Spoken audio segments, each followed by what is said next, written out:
Bonjour, bonjour tout le monde. Me revoici aujourd'hui jeudi, je sais plus le combien on est, 22 ou 23 juin je crois.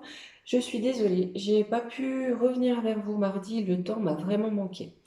Mais me revoici aujourd'hui pour traiter d'un sujet que l'on m'avait demandé, enfin d'un sujet d'une personne, qui n'est autre qu'un monsieur que l'on va renommer parce que c'est assez, enfin voilà, c'est un sujet un peu tabou, on va dire ça comme ça, que nous allons appeler Clo-Clo Chouabi, ce fameux fondateur de DAVOS.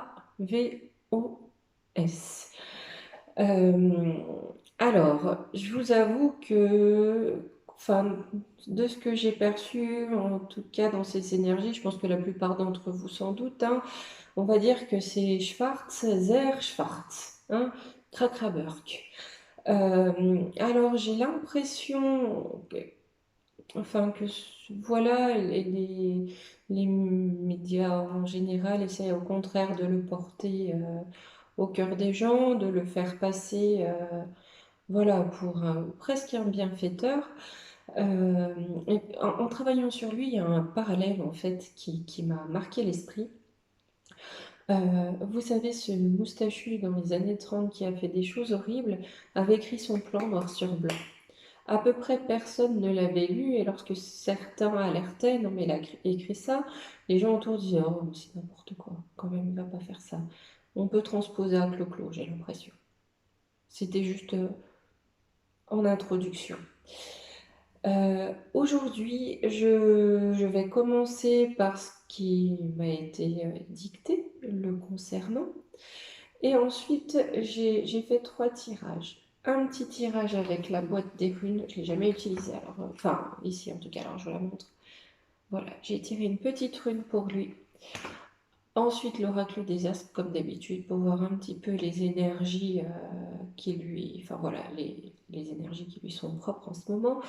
Et j'ai fini par le Béline pour voir un petit peu ce que l'on dit sur son avenir. Alors, la dictée. Ça ne va pas durer. Les jambes sont fragiles. Il a corrompu à tour de bras. Les corrompus tomberont à tour de bras. Il aime le goût délicieux de la peur. Il se nourrit du sang de l'innocence. Ses nombreuses appartenances mystiques lui ont conféré un grade à la première marche après le roi de l'ombre, une des premières ficelles du démiurge. Sa vie a été prévue pour cela par sa lignée. Il souhaite lui-même remettre le flambeau ancestral. Son jugement ne viendra pas de ce monde. Après avoir installé les cordes du chaos, il veut s'attirer les faveurs de son idole sur un autre plan. Dans un autre plan, il ira, mais le voyage ne sera pas celui escompté. De ce que je comprends, en même temps, c'est vrai que le monsieur est pas tout jeune, hein. Je sais pas quel âge il a, mais il me semble qu'il a un peu plus de 80 ans, ou enfin, on se doute qu'il n'est pas éternel comme chacun d'entre nous, mais en tout cas, ce que j'ai ressenti, c'est que pour lui, le voyage est proche, hein, bon, c'est pas grave, mais il échappera en tout cas au jugement de ce monde. Voilà l'info aussi à en retenir. Pour ce qui est des tirages. La boîte des runes, j'ai trouvé ça assez intéressant. J'ai pris une seule carte, hein. Et cette carte, je crois qu'on voit mal, mais bon, je vous les montre. Ça s'appelle le destin. Et j'ai trouvé les messages intéressants. On a sur signification concrète. Incertitude, conséquences inconnues, acceptation, confiance. On ressent bien qu'il a été comme investi d'une mission. Vraiment une mission qu'il accepte complètement, qu'il remplit de bout en bout. Il ne sait pas exactement ce que ça donnera, mais il suit les ordres. Et signification spirituelle, le mystérieux destin. Donc on est vraiment sur le message qu'on a eu, on nous parlait d'un mysticisme quand même assez marqué, assez ancien. Et on sent de toute façon hein, qu'il suit comme un plan euh, qui va bien sûr au-delà de la simple manifestation physique et terrestre. au niveau des énergies, avec l'oracle des astres. Là encore. La première carte, le lion. Le lion, donc on me parle bien de force, de domination dans son voyage, dans ce qu'il entreprend, qui est un combat pour son élévation. Et en carte finale, j'ai la faille. Je pense donc que le combat pour son élévation, en tout cas le combat qu'il mène, comporte trop de failles, puisque ma carte finale a été la faille. On ne va pas vers une réussite ou une bénédiction ou quelque chose comme ça, mais bien vers une faille. Pour ce qui est du Béline, comme d'habitude, hein, mes 3 premières cartes, je les lis en message d'entrée. J'ai eu l'intelligence, la maladie et l'étoile de l'homme. Aurait-il réfléchi à une maladie pour les hommes? Là encore une compote, pourquoi pas? Déclinons l'intelligence. L'intelligence, donc sa réflexion passionnelle sur cette réflexion passionnelle vient la clé de la destinée. Donc là, ça sort assez vite. Donc on me dit bien que quelque chose va venir se poser sur son destin qui sera amené par la sagesse et la grâce. La sagesse et la grâce du monsieur, pour être franche avec vous, j'y crois pas des caisses. Mais continue. Sur la maladie, on dit que c'est une maladie qui touche l'amour, le sentiment, dans les pénates. Ne serait-ce pas, par exemple, on divise les gens, on fait en sorte que les gens se comprennent plus, tape dessus. Toi, t'as fait ci, toi, tu l'as pas fait. Peut-être.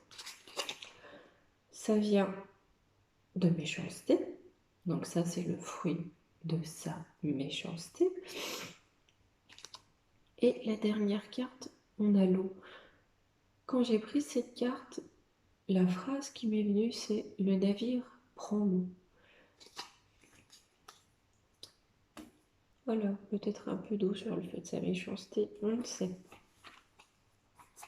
Là, on m'a dit sur cette déclinaison, hein, par rapport à l'étoile de l'homme, prendre l'étoile de l'homme comme s'il s'agissait de lui. Donc, pour lui, sa personnalité, j'ai bien la fatalité qui ressort. Après des trafics, donc ça a trafiqué, ça a trafiqué, ça a trafiqué. Sur ces trafics, on avait la paix, mais sur cette paix, j'ai un accident. Alors j'ai trouvé ça très intéressant dans le sens où cette carte de l'accident, je vous la sors quand même assez souvent, que ce soit pour Magouillon, que ce soit par rapport au drapeau étoilé, que ce soit par rapport à Cruella von der Labo, on a souvent cette carte de l'accident. Pour l'instant, ils ne veulent pas me dire quelle forme exactement va prendre cet accident, ce qui va se passer. Honnêtement, je ne sais pas si c'est cette image, hein, vous savez que j'avais d'objets célestes qui venaient s'écraser sur le Chili. Ça, je ne sais pas, je ne peux pas vous dire comme ça. Si ça se trouve, c'est prévu pour 50 ans. C'est juste que j'ai l'image. Je ne sais pas du tout, mais en tout cas, on a un accident qui est à venir. En conclusion, on me parle de l'infortune sur son héritage. Donc en fait, ce qu'il veut mettre en place, on est bien d'accord, ça va tomber à l'eau. Par rapport aux campagnes de santé. On a donc un départ, on me reconfirme encore un départ qui va amener à de l'inconstance. Je pense que ça va souffler un petit peu sur les bancs de ses petits copains, sur les bancs de ce qu'il a mis en place, et peut-être que les groupes qu'il a su si généreusement arroser vont commencer à plus ou moins tourner aussi avec le vent, sentant que l'arroseur en chef n'est plus là. Voilà. Oui, bien écoutez, je ne vais pas faire une trop longue vidéo pour aujourd'hui, on va s'arrêter là, je reviendrai demain. Demain, on traitera des énergies de juillet, étant donné qu'on n'en est pas très loin. Et on va les voir un petit peu. Et j'ai l'impression que ce mois de juillet, contrairement à ce mois de juin, qui a pu paraître plus ou moins plan-plan, il s'est passé des choses, mais bon, ça a été plutôt calme. Le mois de juillet, ça va commencer à rentrer un peu en salsa. Donc on fera un petit tour de tout ça. Bien écoutez, je vous fais des gros bisous et je vous dis à demain. Bye bye!